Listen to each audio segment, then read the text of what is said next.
ሰላም የቃና ዜና ቅምሻ ነው። የዕለቱ ዋና ዋና ዜናዎች በ2018 በጀት ዓመት አጋማሽ ድረስ የፋይዳ ዲጂታል መታወቂያ የመመዝገቢያ ማሽኖችን ቁጥር ወደ 10,000 ለማሳደግ እየተሰራ መሆኑ ተገለጸ።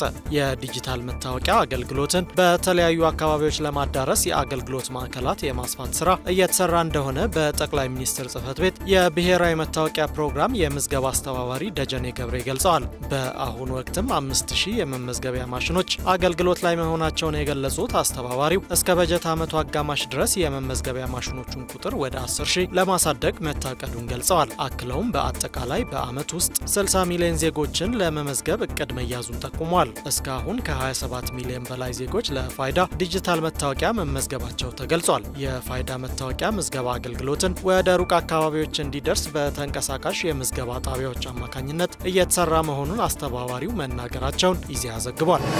ከሰሞኑ በታንዛኒያ የተደረገውን ምርጫ ተከትሎ ተቃውሞ የበረታባቸው ሳሚያ ሱሉ ሐሰን በድጋሚ የሀገሪቱ ፕሬዝዳንት ሆነው ዛሬ ቃለ መሐላ ፈጸሙ። ባለፈው ሳምንት አጋማሽ በተደረገው ምርጫ ፕሬዝዳንት ሳሚያ ሱሉ 98 በመቶ ድምጽ በማግኘት ማሸነፋቸውን የሀገሪቱ ምርጫ ኮሚሽን አስታውቋል። ዛሬ ደግሞ በመዲናይቱ ዶዶማ ሳሚያ ሱሉ በድጋሚ ፕሬዝዳንት በመሆን ቃለ መሐላ መፈጸማቸውን የሀገሪቱን ብሔራዊ የቴሌቪዥን ጣቢያ ጠቅሶ አዣንስ ፍራንስ ፕሬስ ዘግቧል። ፕሬዝዳንቷ ቃለ መሐላቸውን የፈጸሙት በምርጫው እንዳይወዳደር የታገደውና የምርጫው ውጤት እንዲሰረዝ የጠየቀው የሀገሪቱ ዋነኛ ተቃዋሚ ፓርቲ ቻዴማ የተካሄደው ምርጫ ለይስሙላ መሆኑን ጠቅሶ አዲስ ምርጫ እንዲደረግ እየጠየቀ ባለበት ወቅት ነው። ባለፈው ሳምንት ሮብ የተካሄደው ምርጫ ተከትሎም በተነሳ ተቃውሞ በርካቶች መገደላቸው የተገለጸ ሲሆን ከምርጫው 2 ቀን ጀምሮ ደግሞ የኢንተርኔት አገልግሎት ተቋርጦ ቆይቷል። አንድ የዲፕሎማቲክ ምንጭ በታንዛኒያ ዙሪያ ባሉ ሆስፒታሎችና የጤና ክሊኒኮች ምናልባትም በሺዎች የሚቆጠሩ የተመዘገቡ ሞቶች መኖራቸውን የሚገልጹ ታማኝ ሪፖርቶች እንዳሉ ለፈረንሳዩ የዜና ወኪል ተናግረዋል። ዋነኛ ተቃዋሚው ቻዴማ በበኩሉ እስከ ቅዳሜ ድረስ ከ800 ያላነሰ ሞት መመዝገቡን ነገር ግን በገለልተኛ አካል አለመረጋገጡን ለኤፍፒ ተናግሯል። የሳሚያ ሱሉ መንግስት በበኩሉ ከመጠን በላይ ኃይል ተጠቅሟል የሚለውን ውንጀላ ከማጣጣል በስተቀር ስለሞቱት ሰዎች አሃዝ ያለው ነገር የለም። ትምህርት ቤቶችና ኮሌጆች በዛሬው ዕለት ተዘግተው መዋላቸውን እንዲሁም የህዝብ ትራንስፖርት አገልግሎት መቋረጡን ዘገባው አክሏል። የዲፕሎማቲክ ምንጩ አክለውም ፖሊስ የኢንተርኔት አገልግሎት መቋረጥን ባለፈው ሳምንት የተፈጸመውን የጭካኔ ድርጊት የሚያሳዩ ተንቀሳቃሽ ምስል ያላቸውን ሰዎችና ተቃዋሚ ፓርቲዎችን ለማደን ጊዜ እየገዛበት ነው የሚሉ ሪፖርቶች እየወጡ እንደሆነም ተናግረዋል። ዜናው እስከተጠናቀረበት ሰዓት ድረስ ያለው መረጃ ነው።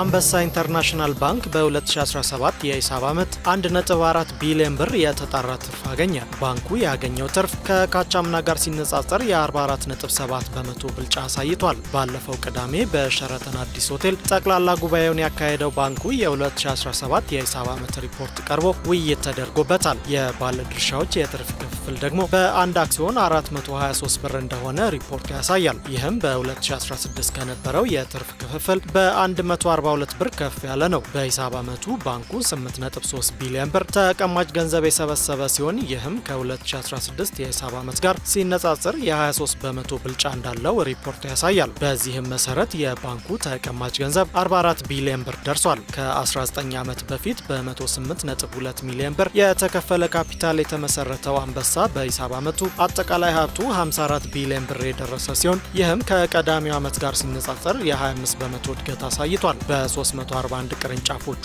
አገልግሎት እየሰጠ የሚገኘው የባንኩ አጠቃላይ የብድር ክምችትም 36.2 ቢሊዮን ብር የደረሰ ሲሆን ይህም ከቀደመው ዓመት ጋር ሲነጻጸር የ18 በመቶ ብልጫ አለው። የባንኩ የተከፈለ የካፒታል መጠኑም በ21 በመቶ ጭማሪ በማሳየት 3.7 ቢሊዮን ብር ደርሷል ተብሏል።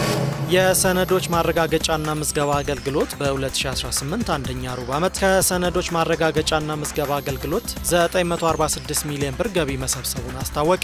የተሰበሰበው ገቢም ከእቅዱ 135 በመቶ ብልጫ አለው ተብሏል። ተቋሙ ገቢውን የሰበሰበው በተለያዩ የአገልግሎት ዘርፎች 259362 ጉዳዮችን በማስተናገድ እንደሆነ በፌስቡክ ገጹ ባወጣው መግለጫ አስታውቋል። በሩብ ዓመቱ የተስተናገዱ ጉዳዮች ብዛት አገልግሎት ተቋሙ ለማስተናገድ ካቀደው የ109 በመቶ ብልጫ እንዳለው በመግለጫው ጠቁሟል። ከተስተናገዱ ጉዳዮች ውስጥም 79 በመቶ የሚሆኑት በበይነ መረብ ሲስተም የተስተናገዱ መሆናቸውን መሆኑን አስታውቋል። በሩብ ዓመቱም 459112 ጉዳዮችን ማስተናገዱ ተገልጿል። የድሬዳዋና መሶብ የአንድ መስኮት አገልግሎት ማዕከልን ጨምሮ በ18 ቅርንጫፎቹ አገልግሎት እየሰጠ የሚገኘው ተቋሙ ልዩ ልዩ ውሎችን ማረጋገጥና የውክልና ስልጣን መስጫ ሰነድን ጨምሮ ሌሎች አገልግሎቶችን ይሰጣል።